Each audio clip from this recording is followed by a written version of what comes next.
किए जाते हैं कैदियों के ऊपर। अगर भारत के आप टोटल राज्यों को लेंगे तो पर डे एक कैदी के ऊपर लगभग 52 रुपए का खर्च आता है, ये जेल मेन्यू के हिसाब से। जेल में जो नाश्ता दिया जाता है, सुबह 7 बजे नाश्ता आ जाता है, जिसमें एक चाय का रहना कंपलसरी है। चाय के अलावा आपको कभी चना दिया जाएगा, कभी परोटी, ब्रेड, बिस्किट वगैरह दे सकता है या दलिया दे सकता है। ये सब बिस्किट वगैरह ये अंदर ही बनता है जेल के, काफ़ी अच्छा होते हैं सब। नाश्ता तो कम से कम ठीक देते हैं सब वो। दोपहर का लंच 11 से 12 बजे तक आ जाता है। लंच में अगर आप देखेंगे तो रोटी चाट हो रहेगी और आपको थोड़ा सा चावल और दाल दिया जाएगा। सब्जी कोई भी मौसमी सब्जी हो सकती है। दाल इतना रहेगा कि वो पानी की तरह पतला रहेगा दाल। आपको इस पे एकदम हल्का खाना दिया जाता है। रात का खाना भी दिन के खाने के समय सेम रहता है, बट रात के वक्त में चावल आपको नहीं दिया जाता है। रोटी जो दे दिया जाता है वो 6 दे देते हैं, चावल नहीं दिया जाएगा। दाल और सब्जी नॉर्मल टाइप की सब्जी रहती है, जिससे खा के आप बीमार न पड़े। रात का खाना जो है ना वो शाम 5 बजे रेडी हो जाता है। आपका मन उसी टाइम खाइए या रात 9 बजे खाइए, उससे मतलब नहीं है, वो वहीं दे देगा।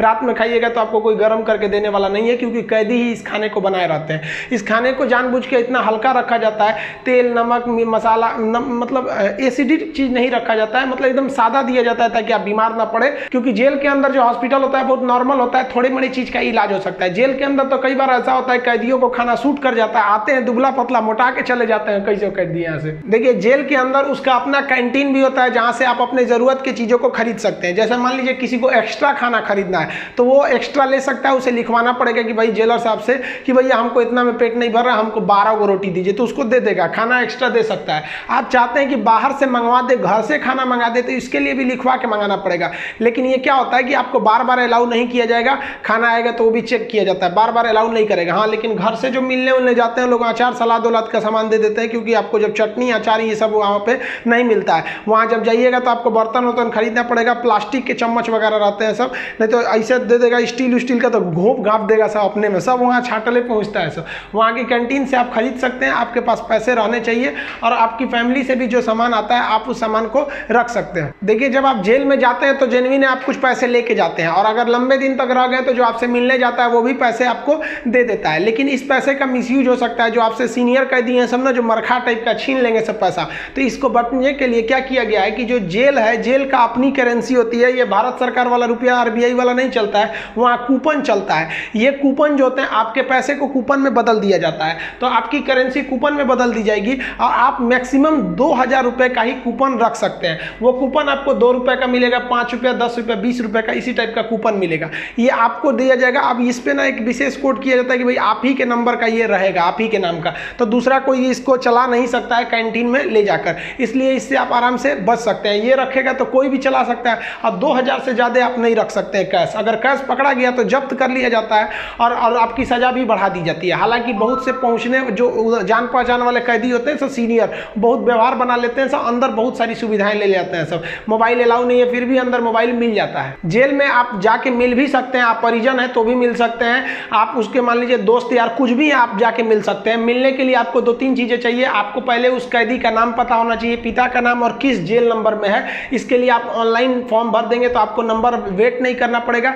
नहीं तो वहाँ जाइएगा तो ऑफलाइन में 15 रुपये का पर्ची कटाइएगा तो 3-3 घंटा तो पहले आप ही को लाइन में खड़ा कर देगा, तब आपको मिलाएगा। आप ऐसे बाहर खड़े रहेंगे, अंदर कैदियों का ही एक कमरा होता है, अंदर से उसमें घुसा दिया जाता है, वो अंदर रहते हैं, आप बाहर रहते हैं। यहाँ बात कर सकते हैं, यहाँ CCTV रिकॉर्डिंग वगैरह नहीं होता है। यहाँ आप सामान भी दे सकते हैं, बाहर के जो सिपाही खड़े रहते हैं कि अंदर जाके उस कैदी को दे दीजिएगा, ये सामान चेक करेंगे, अच्छा ठीक ठाक रहेगा तो दे देंगे, अगर इलीगल रहेगा तो ये लोग नहीं देते हैं और आपकी सजा को बढ़ा देते हैं। तो आप मिल सकते हैं। मिलने का टाइम 10 बजे से 3 बजे तक होता है। उसके 3 बजे के बाद जाएंगे तो मिलने नहीं देगा, 10 बजे से पहले जाएंगे तो नहीं मिलने देगा। आप वहाँ जाए कि अगर किसी से मिलने जाते हैं, देखिए कई बार ऐसा भी होता है कि फर्जी FIR में किसी को फंसा दिया जाता है, वो भी बता देंगे कि फर्जी FIR होता है तो कैसे आपके नाम को हटाया जा सकता है। और बहुत से स्टूडेंट्स को इस बात का डर रहता है कि जब वो तैयारी कर रहे होते हैं तो उनका पड़ोसी वाला उल्टा सीधा केस में फंसा देता है, FIR करा देता है, तो वो टेंशन में आ जाते हैं कि मेरी नौकरी चली जाएगी। अरे भाई साहब, हम गारंटी देते हैं नहीं नौकरी जाने देंगे। अब उसको भी वीडियो में समझा देंगे कि कैसे आपके ऊपर FIR हो गया है तो उसे कैसे कटवा सकते हैं, और आप स्टूडेंट हैं, आपका FIR हो गया, नाम चला गया, फिर भी आपका जॉब होगा, गारंटी बोलते हैं कि होगा। अब बहुत से लड़कों का ऐसा कराए भी हैं, और नियम है, हम क्या अपने घर से कराए, नियम है, बस आप नहीं जानते वो अलग बात है। तो आप उन लोग के लिए गिफ्ट वगैरह लेते जाइएगा। गिफ्ट मतलब क्या चीज़, खाने पीने का अचार वचार ले लीजिएगा, थोड़ा सा घी वगैरह ले लीजिएगा, ताकि अंदर अच्छा खाना नहीं लगता है। बाहर का इतना ज़्यादा आइटम रहता है, अंदर जाके आदमी उब जाता है। गुटखा वगैरह नहीं ले जा सकते, क्योंकि अंदर जो जो सफाई का काम होता है वो कैदियों को ही करना रहता है। गुटखा दे देंगे तो खा के थूक देगा। पहुँच वाले सब गुटखा खाते हैं, सब सिगरेट अलाउ है, ये सब चीज़ें अलाउ है, बस गंदगी वाला चीज़ नहीं। हम तो कहते हैं भाई जब हर चीज़ अंदर अलाउ है, बस आपका पहुँच होना चाहिए।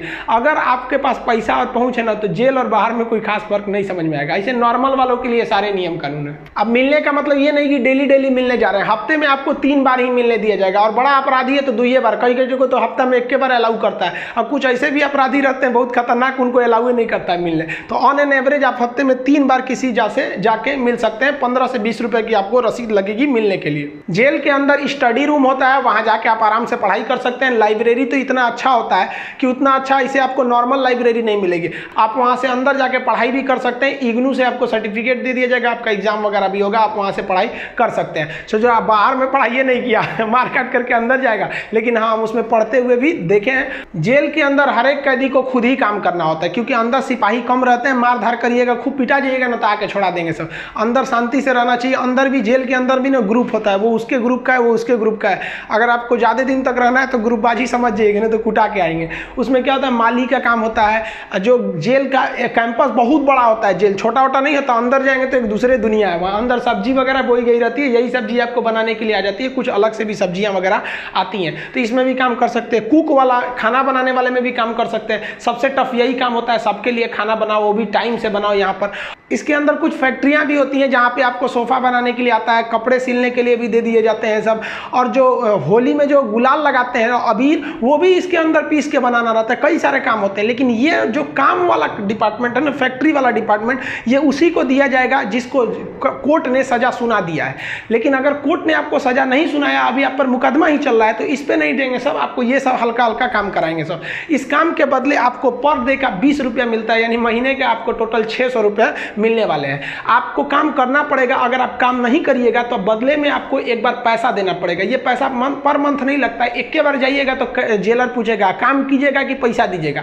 तो जो पैसा देते हैं उसे हाता कहा जाता है। अब ये जो हाता का अमाउंट होता है ये डिपेंड करता है, अलग अलग जेल पे थोड़ा सा डिफरेंट होता है, लेकिन एक ही बार इस हाता को देना रहता है। लेकिन अगर आप काम करेंगे तो अच्छा रहता है। कोशिश करिएगा आप लोग, अगर बाय द वे गलती से चले, देखिए ऐसा नहीं है कि आप मर्डर करके जाइएगा, आपको कभी गलती से भी फंसाया जा सकता है। हम लोग कौन बार बड़का कहीं बम फोड़े थे लोग, हम लोग का भी क्या था भाई, स्टूडेंट्स की मांग कर रहे थे लोग, उठा कर डाल दिया उसमें, तो काम का आप कर सकते हैं उसमें। तो ये सब काम थोड़ा सा ईजी रहता है। काम का मतलब फायदा क्या होता है कि आपको खाना अनलिमिटेड मिलेगा, आप जितना खाना चाहें खा सकते हैं। और खाने की थोड़ी सी कैटेगरी थोड़ी आपकी अच्छी कर दी जाती है।